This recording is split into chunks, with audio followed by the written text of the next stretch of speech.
Welcome to the Toffee Blues, your source for all things Everton, and welcome to extra time for Everton nil Aston Villa 2. Everton back to losing ways. First home defeat under Sean Dyche, and it was a really, really dis- sickening experience because as we'll go into, I'm joined by Owen, and we really didn't actually play that badly, did we, Owen? No, I think there's a lot to take from the game. I think we played really well. I think if you look for all the the statistical markers of entries into the box, crosses, shots on target, expected goals, all these things that usually look at your offensive performance, we played really, really well. And apart from the penalty, until the penalty, Aston Villa had very little other than a Ollie Watkins chance. So we limited them for 65 minutes and for nothing. And we should have been 2-3 in front, I believe, in terms of what we did. We're the only team in the league to add 44 or more touches in the opposition box this season and lose a game, which is just astounding, really. Dwight McNeil was excellent, I thought. I thought Alex Iwobi kept there. Um, but we know the problems and that until that focal point of the team sorted, and Neil Maupay, he isn't the type of profile of striker we need.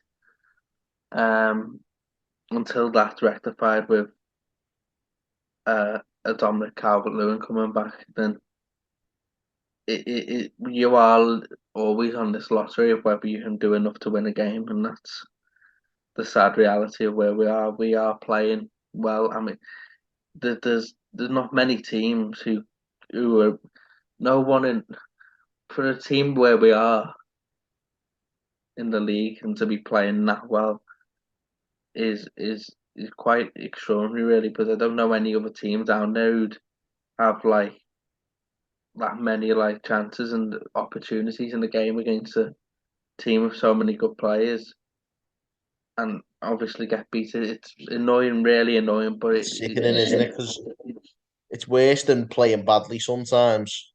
Because yeah, in a way, when you play badly, you just try and fix everything. When you're playing really, really, that was we were honestly brilliant. If we'd won that game on Saturday, people would be talking, waxing lyrical about how well we played for 60 minutes in that game. I'm 100% sure of it because we really we had a quiet opening to the game where they just put the foot on the ball, but once we started to win it back off them and go forward, they couldn't really do much to stop us. And if Calvert Lewin or a mythical January signing was up front, I fully believe we would have won that game because I just think he would have been in the areas to put a tap in at the very least. But Neil Maupay is a completely different striker to whatever he needs, and it's just incredibly frustrating. I think I understand people's sort of deflation because look, we all feel it, but we've just got to remain as positive as we can. We have to go game by game until the end of the season and see where it brings us. I think we are miles better than we were a month ago, miles better, and oh yeah, it's a few details that are just making sure we haven't won 4 games essentially. Um, and if we can get a Calvert Lewin fit or wherever, or I don't know, Ellis Sims goes on a hot streak of coming off the bench and score and keeps his place or something. Unless that happens, then we can have 44 touches in the opposition box and so many good chances and 40 shots and 42 shots in 3 home games. We can have all that, but unless you're putting in the back of the net, it really doesn't mean much. I mean, my concern, obviously, I think we all know Neil Maupay's not really set up to be the striker in this system. But I think what also annoyed me about Neil Maupay was that goal line clearance. he just wasn't brave enough either. I think that's a problem. Is he has he really got the mental strength to be like a striker? I was certainly not a lone striker anyway. Yeah, and the thing for me is that he, it's more to do with the profile. He isn't like a player who, well, let's be honest, Brighton, when he was at Brighton, created plenty for him and he squandered a lot of it. He, we're not actually creating that much less, to be honest, than what they were. And he's still doing the same thing. It's incredibly annoying. And He's got to be one of the worst finishers in the league. yeah, I mean, Like his yeah, shots to goal ratio must be wretched. I mean, people didn't like Rondon, but I think I'd rather have him up there, No, to I'd be rather honest. have had one of the served some sort of purpose on the Dyche, but Yeah, Mope doesn't. yeah. Rondon wasn't fit when Benitez was there, and Benitez's training was just a load of nonsense. And then He he had a really plan. did. He did apparently. And then when Frank Lampard came to the football club, he didn't suit Rondon. Um, but I feel like this is really bottom of the barrel stuff. I appreciate that, but I believe he could have just held things up and go over people into play at the very least. He is a lot more of a fit than Neil Maupay. Just whoever signed that transfer off honestly needs shooting, honestly, because there's no way Everton should have been looking for a striker in the summer and then signed off on Neil Maupay. It just what purpose does I knew at the time. So I wasn't yeah, convinced at the time, but I it just tried to made keep an no open sense. mind. You'd always try and keep an open mind about I the wanted signings. I wanted the big fellow who went to Germany, Garassi. Didn't know what to make of him, but he'd have been more of a fit for our team. That's for sure. Maybe I just prefer more physical strikers, but I do as well. I think my concern with Mopey was that chance what was cleared off the line. A proper Everton number nine throws himself headlong into that, powers it well over the line, doesn't even give Tyrone Mings a chance to clear that. I think it was a mm, timid header, yeah, and a proper Everton number nine wouldn't have shaked that. that's why I want. I don't know how he's been playing, but the lad who went to Southampton from Belgium. Onuachu, Yeah, I wanted Everton to throw a bin for him. I Not wanted because I him. watched him loads, but because I knew he was a physical presence. That's all I want. There's a few. Been a few. I know it would have been unpopular because people have perceptions over certain players, but I would have. I know the starting line, but I would have taken Chris Wood myself because I'd have I've seen loved Chris Wood. I'd have loved Wood. just on a loan till the end of the season because I know how Chris Wood performs from about February onwards. He scores about 12 goals from February. He does every year, and now if he'd have got um back into starting, I don't know. He's done it for us. He's probably okay, but he did again. Then it's you have to really. If he'd been up front forever, and I'm confident we'd have won that game. Not because he may would have scored necessarily, but he'd have kept the pressure on by holding the ball up and getting us running at You them. linked up That's well, yeah. the thing. There's a few out there who I would have liked. Not all amazing, like, but just serve a purpose. And instead, we chose to do nothing. And the one bit of business we did do up there was the complete Terrible. opposite of what a team who were in the bottom half of the league needs. Whatever way you look at it, this falls back on the board and the recruitment team because, again, how many times have we said that? But that's on them to have not delivered the I goods. I actually believe that Neil Maupay was Frank Lampard's choice because he wanted Premier League experience, which I've got no issue with. But you, there's Premier League experience and there's Neil Maupay. If he was going for someone like Kenwyn Jones from past, then fair enough because he do the same thing. But Neil Maupay is nothing like what we needed, and he didn't even.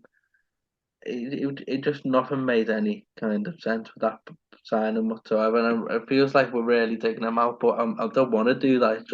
It's glaring Not what's doing. missing. He's not doing enough.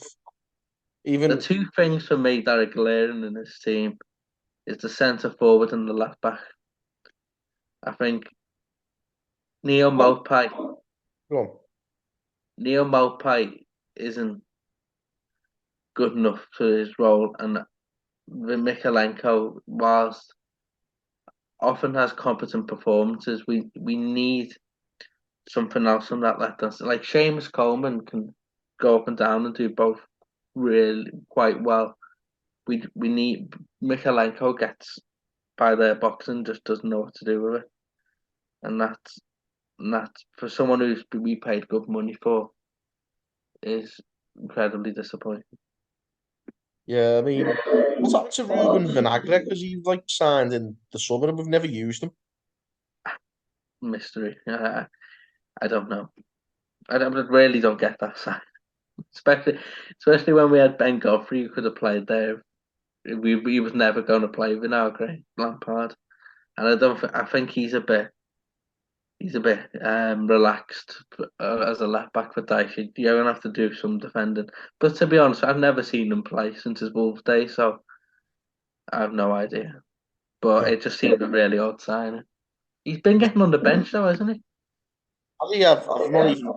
I'll be honest, I've not as much as I'm sure he was on the bench at least on still haven't. Saturday. I don't know. Maybe he's one when we just have to throw in at some point if it gets where we have to just find something different. Maybe he.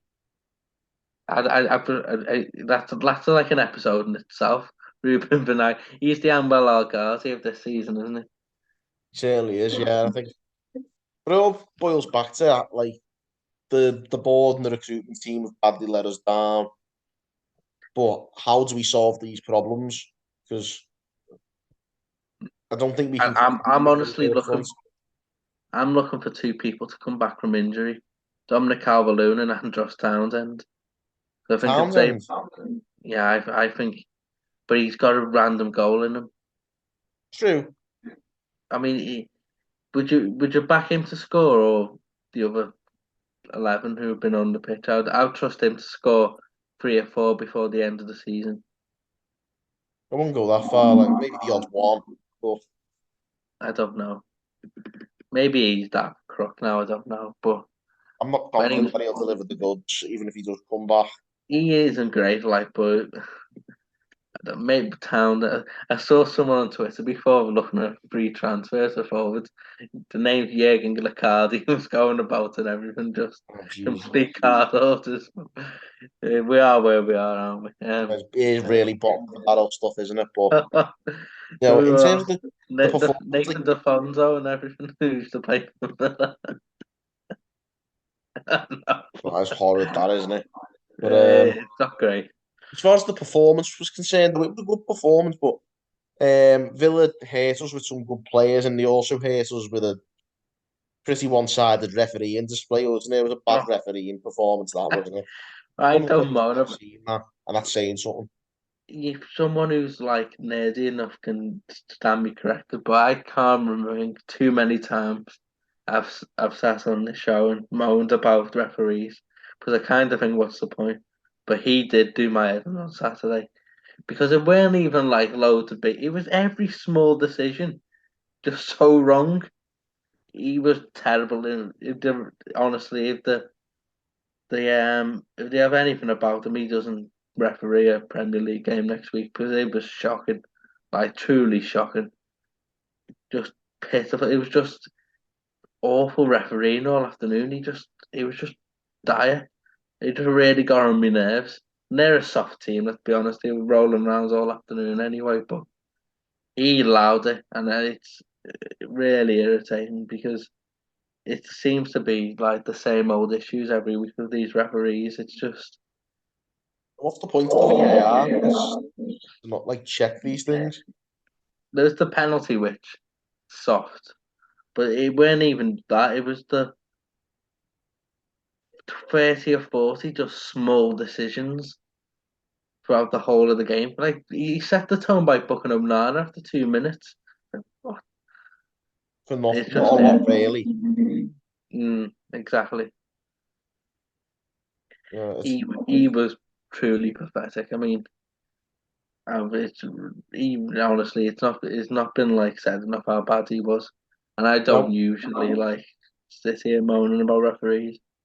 I think the only other time I've moaned about the referees was it what game was it? Well, it was one game last season where they were so bad it was unbelievable. but this is like It definitely the was the worst Tottenham we've been on. it was the 0-0 with Tottenham at home, and he was just Oh yeah, that it was just disgraceful. But this one, even though the penalty was soft and really was, but it was just everything else. It was just terrible, and I hope he doesn't come back for a long time to referee because it was just it was irritating. very irritating. I mean, it's not the only like you can't just use that as an excuse because we would still, regardless of whether the pen given and whether we held on for a draw, we still weren't burying the chances, and we need more firepower. I've heard all kinds of mad ideas like lashing Keane or Mina up front, and like That's the problem. I think when we lose a game, there's always going to be if you listen, the people would make 11 changes, and it's like, well, you're not going to realistically do that. I wouldn't. I think there's a debate to be had with the striker. I'd probably go Sims now because Mopai isn't going to score any goals. I can understand why he's been playing because he knows the Premier League and he just might pop up with a goal because he's been round it more. But I haven't watched in the last 2 weeks. He just just isn't doesn't look like going. scoring ever, does he? He just doesn't. He might play tomorrow because he's a bit more streetwise in terms of winning fouls. But I see him playing tomorrow, but I also can't see his like not tomorrow, getting Wednesday. Wednesday, whenever it is, yeah. But equally, I can't see us getting anything out of that regardless. So, like, Doesn't it's a matter. bit of a free hit in that respect.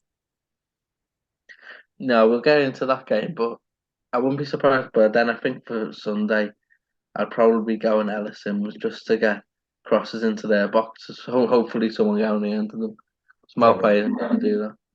But But other than that, I don't think you can really change too much because Damari Gray came on and he was rubbish. He did the Theo Walcott of just running into people instead of trying to make some space. So I mean, people have jumped on Connor Cody and he was rubbish, but this is the thing: people get too up and too down. He was the best defender and the best defense in the league in October, and now he's League One. I mean, there's no ever nuance or middle ground or reasonable thought with people. I It's all we one think his entity. his performances this season epitomise middle ground. Like he Yeah, has I would had some agree. good, some bad. He's like that. He's been as middling as The good, the anyone. bad, and the ugly, really, isn't it? Mm. It's, But as I, far as this game's concerned, obviously there was a few bad performances, but the general like performance of the team wasn't that bad at all. I thought we did quite well, and you know, I thought we were excellent in patches, and there's something to be said about how we didn't put enough pressure on when we went 1-0 down. That's a confidence and mentality thing more than anything. But up until then, I think we were every bit as good as we were against Arsenal, and probably better than we were against Leeds. And we don't get we don't get the goal and heads drop. I mean, it's not ideal, but we, we've got we've just got to keep going on it, and hopefully we get 4 or 5 more wins and a few draws, and that'll get us over the line. it's all good I'll news. take a 0-0 on Wednesday night, by the way. Yeah, but as far as this one's concerned, we'll consign this one to the history books because it wasn't the worst performance. It's not one of them ones where you can rant and rave over people No, playing terribly because it was one of those. It's just it is one of those where you can just say it is just one of them. we I think we played at the very best of our level and we got beat. That's how I see it. Yeah. Well, not the best way to hand it off, but yeah, that's basically how it went. We played well, but we didn't get the results. So yeah, leave it at that one anyway. Everton, nil, Aston Villa 2. Let us know your opinions on the game. Drop us your comments, give this video a like, and subscribe for more content. Until next time, guys, thanks for watching on the Toffee Blue.